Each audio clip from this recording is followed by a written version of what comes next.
L&T ரெனோபிள் systematic சார்பாக எல்லாரையும் வரவேற்கிறோம். இன்னைக்கு நம்ம ட்ரோன் அன்மேன் ஏர் வெஹிக்கிள்ஸ் இதோட சில பேசிக்ஸை பற்றி பார்க்க போகிறோம். இந்த செஷனை நம்ம 2 பார்ட்டாக பிரிச்சிருக்கோம். வாங்க செஷனுக்குள்ளே போகிறோம். ஸோ இன்னைக்கு ஃபர்ஸ்ட் பார்ட்டில் நம்ம என்ன பார்க்க போகிறோம் அப்படின்னு பார்த்தீங்கன்னா, ட்ரோன்னா என்ன, இந்த அன்மேன்டு வெஹிக்கிள்ங்கிறது என்ன, சரிங்களா, இதில் இருக்கக்கூடிய சப்சிஸ்டம்ஸ் என்னென்ன, சரிங்களா, இதை வந்து எப்படியெல்லாம் கிளாஸிஃபை பண்ணுறாங்க, இதில் என்னென்ன டிஃப்ரெண்ட் டைப்ஸ் இருக்குது, சரிங்களா, எப்படி அதோட விங்ஸை பேஸ் பண்ணி அதை டிஃபரன்ஷியேட் பண்ணுறாங்க, அதே மாதிரி பார்த்தீங்க அப்படின்னா எத்தனை விதமான மல்டி மோட்டார் ட்ரோன்ஸ் இருக்குது, இது எல்லாத்தையும் பற்றி நம்ம பார்க்க போகிறோம். முதல்ல ட்ரோன்னா என்னன்னு தெரிஞ்சுக்கலாம். Okay, what is drone? So இப்போ நம்ம பார்க்க போகிற பார்த்தீங்கன்னா, ட்ரோன் அப்படிங்கிறது பார்த்தீங்கன்னா ஒரு அன்மேன்டு ஏரியல் வெஹிக்கிள். ஏரியல் வெஹிக்கிள்னா காற்றுல பறக்கக்கூடிய ஒரு வெஹிக்கிள், சரிங்களா. இதை வந்து காமனாக ட்ரோன்னு சொல்கிறாங்க. மற்ற காற்றுல பறக்கக்கூடிய வெஹிக்கிளுக்கு இதுக்கு என்ன வித்தியாசம் அப்படின்னு பார்த்தீங்கன்னா, இதுவும் ஏர்கிராஃப்ட் தான், ஓகேங்களா.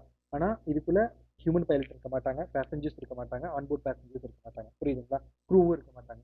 ஸோ இது எதுவும் இல்லாமல் through remote control or through the என்ன சொல்றது டிரான்ஸ்மிட் அண்ட் ரிசீவிங் டிவைசஸ் மூலமா நம்ம ஒரு விஷயத்தை கண்ட்ரோல் பண்ண முடியும்னா அது இந்த ட்ரோனை பண்ண முடியும், சரிங்களா. ஸோ இதில் பார்த்தீங்க அப்படின்னா நிறைய விஷயம் இருக்குது. டிரான்ஸ்மிட்டர்ஸ் இருக்குது, ரிசீவர்ஸ் இருக்கும், மெயின் கண்ட்ரோலர்ஸ் இருக்கும், மோட்டார்ஸ் இருக்குது, சென்சார்ஸ் இருக்குது, ப்ரொப்பல்லர்ஸ் இருக்குது, சரிங்களா. இந்த எலக்ட்ரிக்கல் ஸ்பீடை கண்ட்ரோல் பண்ணுறதுக்கான கண்ட்ரோலர்ஸ்னு சொல்லி நிறைய வெரைட்டிஸ் இருக்குது. ஸோ அதை இன்னைக்கு நம்ம இந்த இடத்துல பார்க்க போகிறோம், சரிங்களா. ஸோ இதில் இருக்கக்கூடிய சப்சிஸ்டம்ஸ் என்னென்ன அப்படின்னு பார்த்தீங்கன்னா, எல்லாத்தையும் நம்ம டிஃபரன்ஷியேட் கிளாஸிஃபை பண்ணுற மாதிரியே இதையும் வந்து 3 விதமாக கிளாஸிஃபை பண்ணிக்கலாம். இன்புட் டிவைசஸ், சரிங்களா, அவுட்புட் டிவைசஸ். இது ரெண்டுக்கு நடுவில் இதை ப்ராசஸ் பண்ணக்கூடியதுக்கு தேவையான ப்ராசஸிங் யூனிட்ஸ் இருக்கும், ஓகேங்களா. இதில் ரொம்ப பிரத்யேகிச்சு நம்ம பார்த்தீங்கன்னா, இது எல்லாமே ப்ராசஸ் பண்ணணும்னா கண்டிப்பாக ஏதாவது ஒரு மெமரி வேணும் இல்லையா. ஸோ அதுக்கு நம்ம ஸ்டோரேஜ் மெமரிஸ் யூஸ் பண்ணிக்கிறோம், சரிங்களா. இது மட்டும் இல்லாமல் பார்த்தீங்கன்னா எக்ஸ்டர்னல் மெமரிஸும் நம்ம வந்து இதுக்கு பயன்படுத்திக்க முடியும், சரிங்களா. சரி, இதில் எதெல்லாம் இன்புட் டிவைசஸில் வரும் இந்த சப்சிஸ்டமில் பார்த்தீங்க அப்படின்னா, நம்ம யூஸ் பண்ணக்கூடிய touch panel, keypads, mouse, microphone, camera, sensors, remote controls, இது எல்லாமே இன்புட் டிவைசஸ்ல வந்துடும், சரிங்களா. அவுட்புட் டிவைசஸ்ல என்னெல்லாம் வரும்? நீங்க ஏதாவது அனௌன்ஸ்மெண்ட் பண்ணணும் அப்படின்னா ஸ்பீக்கர்ஸ் யூஸ் பண்ணி பண்ணலாம், இல்ல ஏதாவது டிஸ்பிளே பண்ணி காமிக்கணும்னாலும் டிஸ்பிளேஸ் யூஸ் பண்ணிக்கலாம், சரிங்களா. இது மட்டும் இல்லாம நம்ம வந்து ஃபேன்ஸை கண்ட்ரோல் பண்றோம், ஸோ அப்போ ஃபேன் ஒரு அவுட்புட் டிவைஸ்ல தான் வரும். மோட்டர்ஸை கண்ட்ரோல் பண்றோம், மோட்டரும் அவுட்புட் டிவைஸ்ல தான் வரும். இது மாதிரி நிறைய வரும். அதே மாதிரி மெமரிஸ்ல பாத்தீங்க அப்படின்னா எஸ்எஸ்டி டிரைவ்ஸ் நம்ம யூஸ் பண்ணிக்கலாம், normal flash drives, hard disk, optical டிரைவ்ஸ்னு சொல்லி நிறைய வெரைட்டி ஆஃப் டிரைவ்ஸை வந்து நம்ம யூஸ் பண்ணிக்க முடியும், சரிங்களா. இது மட்டும் இல்லாமல் கம்யூனிகேஷன் டிவைசஸ் இதில் வைட்டல் ரோல் ப்ளே பண்ணுது. என்னென்ன கம்யூனிகேஷன் டிவைசஸ் நம்ம யூஸ் பண்ணிக்கலாம்னு பார்த்தீங்கன்னா, வயர்டு லேண்ட் யூஸ் பண்ணிக்கலாம், இல்லை வயர்லெஸ் லேண்ட்னு எடுத்துக்கிட்டோம்னா மொபைல் நெட்ஒர்க்ஸான 3G 4G LTE global positioning systems இது எல்லாத்தையுமே வந்து நம்ம பயன்படுத்திக்க முடியும், சரிங்களா. இப்போ ஒரு எக்ஸாம்பிள் எடுத்துக்கலாம், ஒரு எடுத்துக்காட்டு. நீங்க வந்து ஒரு சர்வைலன்ஸ் பண்ணணும் அப்படின்னா உங்களோட தேவைப்பாடு என்னவா இருக்கும் அப்படின்னு பார்த்தீங்கன்னா, ஒரு ஹை ரெசல்யூஷன் கேமராங்கிறது அதில் வேணும். அப்புறம் எஸ்ஓசிஎஸ் அதில் வந்து நம்ம யூஸ் பண்ணியிருப்போம், சரிங்களா. அதே மாதிரி பார்த்தீங்கன்னா பிசிபியை வந்து நம்ம டிசைன் பண்ணியிருப்போம் எப்படின்னு பார்த்தீங்கன்னா, ஹை ஸ்பீட் டேட்டாவோட இன்டர்கனெக்ட் பண்ணுற மாதிரி, ஓகேங்களா. எஸ்ஓசிக்கும் கேமரா மாடியூலுக்கும் நடுவில் ஹை ஸ்பீட் டேட்டா இன்டர்கனெக்ட் ஆகிற மாதிரி நம்ம இதை வந்து டிசைன் பண்ணியிருப்போம், சரிங்களா. ஸோ லைவ் டேட்டாவும் கூட அதை வந்து ரெக்கார்ட் பண்ணி நமக்கு இமீடியட்டாக டிரான்ஸ்மிட் பண்ணுற மாதிரி நம்ம வந்து அதை டிசைன் பண்ணியிருப்போம், சரிங்களா. இது மட்டும் இல்லாமல் பார்த்தீங்கன்னா எஸ்ஓசி அந்த கேமரா மாடியூல் மட்டும் இல்லாமல் வயர்லெஸ் மாடியூல்ஸ்குள்ள memories, internal storage, sensors, flight controllers இது எல்லாமே பார்த்தீங்கன்னா அந்த சர்வேலன்ஸ் ட்ரோனுக்குள்ள நம்ம வச்சிருப்போம், சரிங்களா. இப்போ என்னென்ன சாஃப்ட்வேர்ஸ் இதில் இருக்கும்? சாஃப்ட்வேர்ஸ்ல முக்கியமான அங்கங்கள் என்னென்ன அப்படின்னு பார்த்தீங்கன்னா, இதை வந்து ஒரு 4 கேட்டகரியா பிரிச்சுக்கலாம். ஒன்று firmware component, OS drivers, sensing, navigation control, application specific components சொல்லி பிரிச்சுக்கலாம், சரிங்களா. இப்போ வந்து மெக்கானிக்கல் சிஸ்டம் அப்படிங்கிறது இதில் பேசிக்கலா என்னவா இருக்கும்னு பார்த்தீங்கன்னா, அதோட என்க்ளோஷர், ஃபார்ம் ஃபேக்டர், அப்புறம் பார்த்தீங்கன்னா சிம்பிள் ஐடி. அந்த சிம்பிள் ஐடிங்கிறது என்னன்னு பார்த்தீங்கன்னா இண்டஸ்ட்ரியல் டிசைன். ஏன் அப்படின்னு பார்த்தீங்கன்னா, இந்த இண்டஸ்ட்ரியல் டிசைன் தான் வந்து அந்த ட்ரோனோட அப்பியரன்ஸை டிசைட் பண்ண போகுது. எப்படின்னு பார்த்தீங்கன்னா, நீங்க வந்து இப்போ எக்ஸாம்பிள் வந்துட்டு ரொம்ப பாப்புலரான ஒரு குவாட் காப்டர் எடுத்துக்கலாம். அதுல வந்து பாத்தீங்க அப்படின்னா ஃப்ரேம்ஸ் 2 விதமா இருக்கு. ஒன்னு எக்ஸ் ஃப்ரேம்ஸ் இருக்கு, இன்னொன்னு ஹெச் ஃப்ரேம்னு சொல்லி இருக்கு.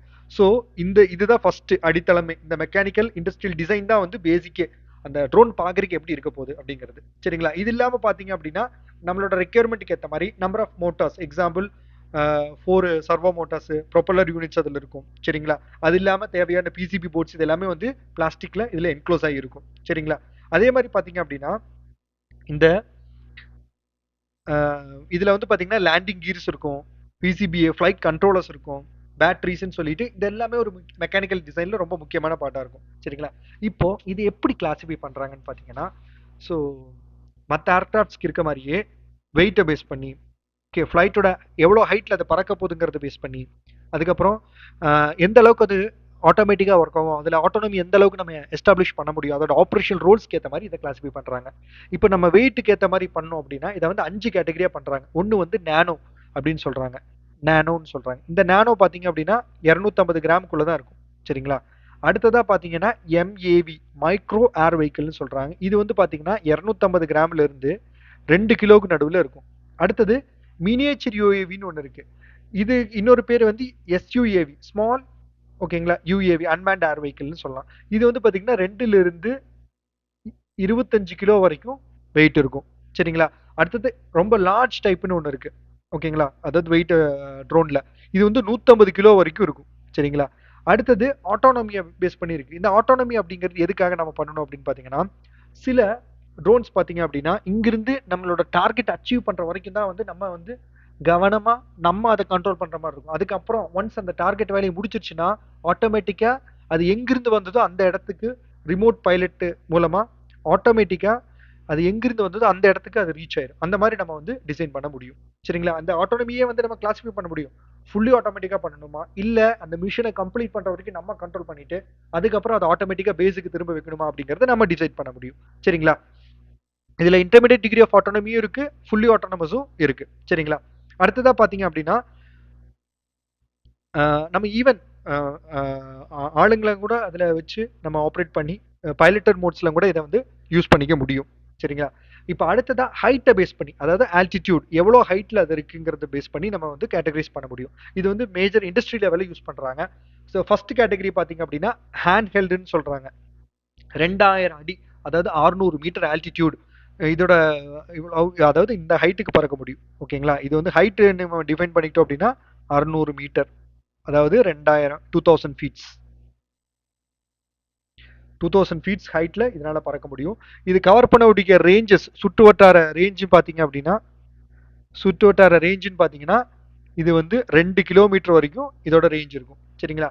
அடுத்தது க்ளோஸ்ன்னு சொல்லி ஒரு டைப் வச்சிருக்காங்க. இது பார்த்தீங்க அப்படின்னா இது வந்து 5000 ஃபீட்ஸ் ஹைட்ல பறக்கும், அதாவது 1500 மீட்டர் ஹைட். சரிங்களா.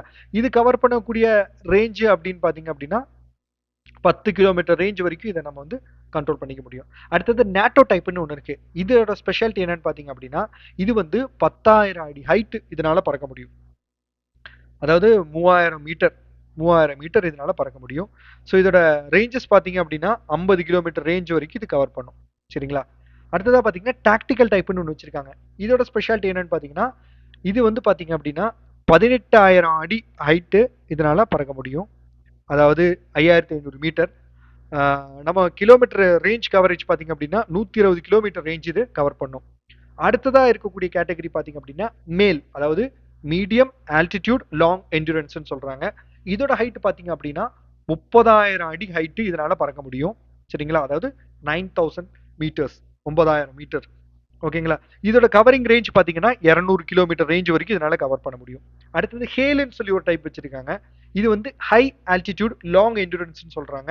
இதோட ஸ்பெஷாலிட்டி என்னன்னு பார்த்தீங்கன்னா இது வந்து 30,000 அடி உயரம் இதனால பறக்க முடியும், அதாவது 9100 மீட்டர் உயரங்கள் இதனால பறக்க முடியும். அடுத்தது ஹைட்ரோசோனிக் அப்படிங்கிற ஒரு மாடலும் வச்சிருக்காங்க. சரிங்களா. இதுல வந்து மேக் 125, ஹைட்ரோசோனிக் மேக் 5+, அதாவது 50,000 அடி ஹைட், அதாவது 17,200 மீட்டர் ஹைட் இதனால பறக்க முடியும். சரிங்களா. இது கவர் பண்ணக்கூடிய ரேஞ்சஸ் பார்த்தீங்க அப்படின்னா மேக்ஸிமம் ஒரு 200 கிலோமீட்டர். ஸோ இப்போ இதுல இருந்து நம்ம தெரிஞ்சுக்க வேண்டியது என்னன்னு பார்த்தீங்கன்னா மிக அதிக உயரங்களை பறக்கக்கூடிய ட்ரோன்ஸ் வந்துருச்சு. அது இல்லாமல் ஒரு 200 மீட்டர் தூரத்திலிருந்து கூட நம்ம பல விஷயங்களை கண்ட்ரோல் பண்ண முடியும் அப்படிங்கிறத நம்ம தெரிஞ்சுக்கிறோம். அடுத்ததாக பார்த்தீங்கன்னா ஆர்பிட்டி லோ எர்த் ஆர்பிட்ல ரன் ஆகக்கூடிய ட்ரோன்ஸும் மார்க்கெட்ல இருக்கு. அடுத்ததா ட்ரோன்ஸோட கேட்டகரிஸ் பார்த்தீங்க அப்படின்னா ஒரு 6 விதம் இருக்கு. காம்பாக்ட் யூஸ் பண்ணக்கூடியது, அதாவது நம்ம வந்து mission high risk mission attacking தான் அப்படின்னா இதை வந்து அன்மேன்டு காம்பாக்ட் ஏர் வெஹிக்கிள் அப்படின்னு சொல்லி சொல்லுவாங்க. இது வந்து மிசைல்ஸை கேரி பண்ணிட்டு போகும். சரிங்களா. பார்க்கறதுக்கு பிளேன் மாதிரியே இருக்கும். ஓகேங்களா. ஆனால் இது ட்ரோன். அடுத்ததா லாஜிஸ்டிக் அப்ளிகேஷன்ஸ்ல பார்த்தீங்க அப்படின்னா ஈவன் நவடேஸ் பார்த்தீங்க அப்படின்னா அமேசான், டாமினோஸ்ல எல்லாம் பார்த்தீங்க அப்படின்னா அமேசான்ல நம்ம புக் பண்ணக்கூடிய மெட்டீரியல்ஸை டெலிவர் பண்ணுறதுக்கு நவடேஸ் ட்ரோன்ஸ் யூஸ் பண்ண ஆரம்பிச்சிட்டாங்க. அடுத்ததாக பார்த்தீங்கன்னா டாமினோஸில் பீஸா டெலிவரிக்கு ட்ரோன்ஸை யூஸ் பண்ண ஆரம்பிச்சிட்டாங்க. லொக்கேஷனை மட்டும் அதுக்கு லாக் பண்ணி விட்டுட்டா போதும், ஆட்டோமேட்டிக்காக எந்த லொக்கேஷனில் போய் சேஃப் ஜோன் எங்கவோ அங்கே அது டெலிவர் பண்ணி கொடுத்துரும். சரிங்களா. அடுத்ததான் சிவில் ட்ரோன்ஸ்னு சொல்றாங்க. இது அதிகமா எங்க பயன்படுத்துறாங்கன்னு பாத்தீங்கன்னா அக்ரிகல்ச்சர் ஃபீல்ட்ஸ்ல பயன்படுத்துறாங்க. ஈவன் அந்த ஏரியல் போட்டோகிராஃபிக்கு ரொம்ப உபயோகரமா இருக்கு. சரிங்களா? அடுத்தது பாத்தீங்கன்னா ரிகானசைன்ஸ் அப்படின்னு சொல்லி சொல்றாங்க. இது என்னன்னு பாத்தீங்கன்னா இதை வந்து மிஷன் கண்ட்ரோல் ட்ரோன்ஸ்னு சொல்றாங்க. இது வந்து பாத்தீங்க அப்படின்னா இதோட டாஸ்க்கை ஆட்டோமேட்டிக்கா பண்ணணும்னு நீங்க டிசைட் பண்ணிட்டீங்க, அந்த டாஸ்க்கை முடிச்சுட்டு ஆட்டோமேட்டிக்கா பேசிக் இது வந்துடணும்னா அந்த மாதிரி மிஷனுக்கு நீங்க வந்து இந்த ரிகானசைன்ஸ் யூஸ் பண்ணிக்கலாம். இது ரொம்ப முக்கியமா வந்து எ- எதிரியோட ஓகேங்களா, எதிரியோட போர்க்களத்துக்குள்ள போயிட்டு அங்க இருக்கக்கூடிய தகவல்களை ஓகேங்களா நம்ம எடுத்துட்டு வர்றதுக்கு ரொம்ப உபயோகரமா இருக்கு. ஸோ அந்த மாதிரி இடங்கள் இது பார்க்கறதுக்கு ரொம்ப சின்ன சைஸா இருக்கும். இது மறைஞ்சு மறைஞ்சு போகும், ஈஸியா இதை மறைச்சிக்க முடியும். ஸோ அதனால வந்து பாத்தீங்க அப்படின்னா இந்த ரீகான்சைஸ் டைப் எங்க அதிகமா பயன்படுத்துறாங்கன்னு பாத்தீங்கன்னா போர்த்தளங்கள்ல எதிரியை பத்தின இன்ஃபர்மேஷன்ஸை தெரிஞ்சுக்கிறதுக்கு இதை பயன்படுத்துறாங்க. சரிங்களா? அடுத்ததா பாத்தீங்கன்னா டார்கெட் அண்ட் டெக்காய் அப்படின்னு சொல்லி சொல்றாங்க. இந்த மாதிரி ட்ரோன்ஸ் எல்லாம் என்னன்னு பாத்தீங்க அப்படின்னா அஹ், இது வந்து ரொம்ப ஹை ரிஸ்க் மிஷன்ஸ்க்கு இதை பயன்படுத்துறாங்க. சரிங்களா? ஈவன் இதுல வந்து கன்ஸும் கூட இதுல வச்சிருப்பாங்க.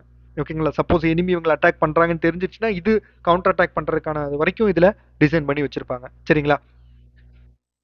அதே மாதிரி ஈவன் ரிசர்ச் அண்ட் டெவலப்மெண்ட்டுக்கு நவடேஸ் யூஸ் பண்ண ஆரம்பிச்சிட்டாங்க ட்ரோன்ஸை. வெதர் ஃபோர்காஸ்ட்டை தெரிஞ்சுக்கிறதுக்கு, அந்த இன்ஃபர்மேஷன்ஸை கலெக்ட் பண்ணுறதுக்கு, ஈவன் வந்து இன்டர்நெட்டை ப்ரொவைட் பண்ணுறதுக்கு கூட ட்ரோன்ஸ் நவடேஸ் யூஸ் பண்ண ஆரம்பிச்சிட்டாங்க. சரிங்களா?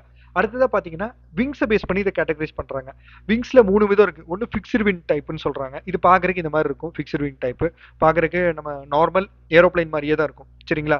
இதோட அட்வான்டேஜ் அப்படின்னு என்னன்னு பார்த்தீங்கன்னா நம்ம வந்து அதிக ஹைட்டில் இதை வந்து பறக்க வைக்க முடியும். அதுதான் இதோட ஃபர்ஸ்ட் அட்வான்டேஜ். ரெண்டாவது என்னன்னு பார்த்தீங்க அப்படின்னா இதில் வந்து ஆஹ் ஒரே ஒரு மோட்டர் தான் நம்ம பயன்படுத்த போறோம். ஸோ பேட்டரி அப்படிங்கிறது பார்த்தீங்கன்னாலும் கம்மியான பேட்டரிஸ் தான் இதுக்கு தேவைப்படும். சரிங்களா? பேட்டரி லைஃப் ரொம்ப அதிகம். அதே மாதிரி இன்னொரு விஷயம் இருக்கு. இதை நீங்க டிசைன் பண்ணணும் அப்படின்னா இந்த ஏரோடைனமிக்ஸை பத்தின நாலேஜ் நமக்கு கண்டிப்பா தேவை. சரிங்களா? இதை வந்து அதுக்கேற்ற மாதிரி நம்ம இதை வந்து ஃப்ளை பண்ண தெரிஞ்சிருக்கணும் நமக்கு. ஸோ எப்படி இதை வந்து டேக் ஆஃப் பண்ணணும், எப்படி இதை லேண்ட் பண்ணணும் அப்படிங்கிற புரிதல் ரொம்ப முக்கியமா நமக்கு தேவைப்படுது. சரிங்களா?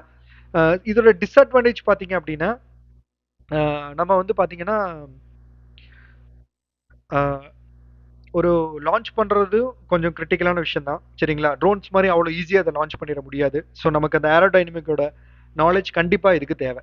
சரிங்களா? அடுத்ததா ரொட்டேட்டரி விங்ஸ் அப்படின்னு சொல்லி சொல்றாங்க. இது பார்க்கறக்கு நம்ம ஹெலிகாப்டர் மாதிரியே தான் இருக்கும். சரிங்களா? இதுலயே நிறைய வெரைட்டிஸ் இருக்கு. Single rotor type, multi rotor டைப்னு சொல்லி நிறைய இருக்கு. இந்த சிங்கிள் ரோட்டர் டைப்ல பாத்தீங்கன்னா அப்படின்னு இது பார்க்கறக்கு ஹெலிகாப்டர் மாதிரியே தான் இருக்கும். ஒரே ஒரு மோட்டார், இதுக்கு பறக்கறதுக்கு தேவையான பேட்டரி, இது மட்டும் தான் இருக்கும். ரொம்ப சிம்பிள். இதை வந்து அப் அண்ட் டவுன் அப்படிங்கிற அந்த 2 மூமெண்ட்ஸ்க்கு மட்டும் தான் நம்மளால பயன்படுத்திக்க முடியும். சரிங்களா? இந்த ட்ரோன்ஸை இதுல வந்து பாத்தீங்க அப்படின்னா மல்டி ரோட்டர் டைப் இருக்கு. மல்டி ரோட்டர் டைப்ல ஒரு சின்ன டிஸ்அட்வான்டேஜ் என்னன்னு பாத்தீங்கன்னா இதுக்கு அதிகமான மோட்டார்ஸ்ங்கிறது தேவை. அதே அதுக்கு ஈக்குவலண்டா அதிகமான பேட்டரிஸும் தேவைப்படும். சரிங்களா? சரி. இந்த மல்டி ரோட்டர் டைப்ல பாத்தீங்க அப்படின்னா ஆஹ் நம்ம வந்து அதுல இருக்கக்கூடிய ஓகேங்களா, இப்போ எக்ஸாம்பிள் இது வந்து ஒரு மல்டி ரோட்டர் 4 ரோட்டர் இருக்குன்னா இதை வந்து என்ன சொல்றாங்கன்னு பாத்தீங்கன்னா குவாட் காப்டர் அப்படின்னு சொல்லி சொல்றாங்க. இல்ல இந்த டி ஷேப்ல இருக்கு, 3 ரோட்டர் தான் இருக்குன்னா இதை வந்து ட்ரை காப்டர் அப்படின்னு சொல்லி சொல்றாங்க. இதை வந்து ட்ரை காப்டர் அப்படின்னு சொல்லி சொல்றாங்க. இந்த குவாட் காப்டருங்கிறது 4 ரோட்டாஸ் இருக்கக்கூடியதை குவாட் காப்டர்னு சொல்றாங்க. அதுவே வந்து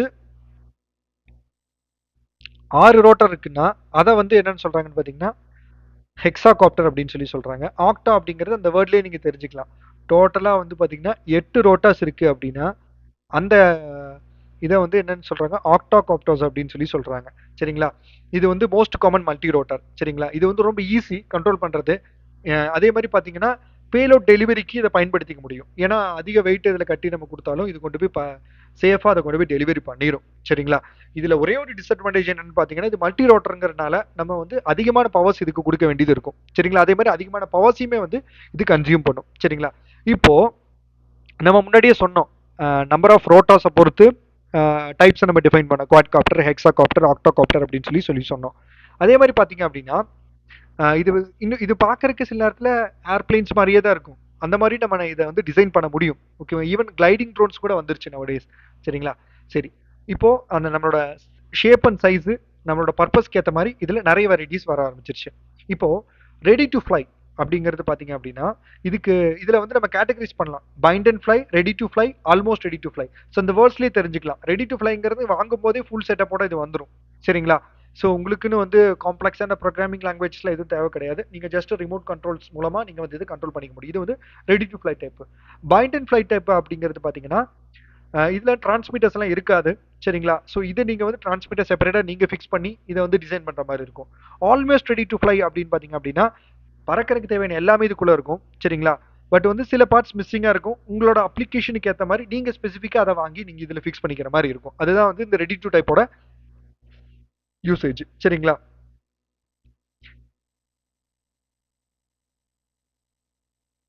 ஈவன் வந்து பாத்தீங்கன்னா ஏஆர்எஃப் ட்ரோன்ஸ் கூட வந்துருச்சு டிசைன் பண்றதுக்கு. ஓகேங்களா? சரி, இப்போ இந்த ப்ரொப்பலர்ஸ்லேயே நிறைய வெரைட்டி இருக்கு. இந்த ப்ரொப்பலர் பாத்தீங்க அப்படின்னா பிளாஸ்டிக் வச்சு நம்ம கிரியேட் பண்ண முடியும் ப்ரொப்பலர்ஸ், இல்ல கார்பன் ஃபைபர்ஸை வச்சும் டிசைன் பண்ண முடியும். நம்மளோட ரெக்யர்மெண்ட் என்ன, அப்ளிகேஷன் என்ன, ப்ராஜெக்ட் காஸ்ட் என்ன அப்படிங்கிறத பொறுத்து நீங்க உங்களுக்கு தேவையான ப்ரொப்பலர்ஸை சூஸ் பண்ணி பண்ணிக்க முடியும். சரிங்களா? ஸோ இதோட சைஸ், பிச்சு, நம்பர் ஆஃப் பிளேட்ஸை பொறுத்து, இதோட டைப் ஆஃப் மெட்டீரியலை பொறுத்து இதை கேட்டகரைஸ் பண்றாங்க. சரிங்களா? நன்றி. மறக்காம நம்ம சேனலை சப்ஸ்கிரைப் பண்ணுங்க, பெல் ஐக்கானை பிரஸ் பண்ணுங்க. இந்த வீடியோ பிடிச்சிருந்தா உங்க ஃப்ரெண்ட்ஸ்க்கும் ஷேர் பண்ணுங்க. நாங்க எல்என்பி ரெனோபிள் சிஸ்டம் இன்டிகிரேட்டர். நாங்க வந்து பாத்தீங்க அப்படின்னா design support, consultancy support, training supports கொடுக்குறோம் பிஎல்சி ரிலேட்டடா. ஸோ உங்களுக்கு ஏதாவது தேவைப்பாடு இருந்ததுன்னா நீங்க எங்களை காண்டாக்ட் பண்ணலாம். எங்களோட காண்டாக்ட் டீட்டெயில்ஸ் இங்க கொடுத்துருக்கோம். சரிங்களா? நன்றி. அதே மாதிரி இந்த வீடியோஸை நீங்க வந்து அடுத்த பாட்டி பார்க்கணும் அப்படின்னா நீங்க என்ன பண்ணுங்க அப்படின்னு பார்த்தீங்கன்னா நம்ம சேனலை சப்ஸ்கிரைப் பண்ணிருந்தீங்க அப்படின்னா அதுல வந்து பிளேலிஸ்ட் நான் கிரியேட் பண்ணி வச்சிருக்கேன். சரிங்களா? Drones unmanned air vehicle part 1 to 2 அப்படின்னு சொல்லி தமிழ் அப்படின்னு சொல்லி கிரியேட் பண்ணி வச்சிருக்கேன். அதுல போயிட்டு நீங்க மிஸ் பண்ண பார்ட்ஸை டீட்டெயிலாக பார்த்துக்க முடியும். நன்றி.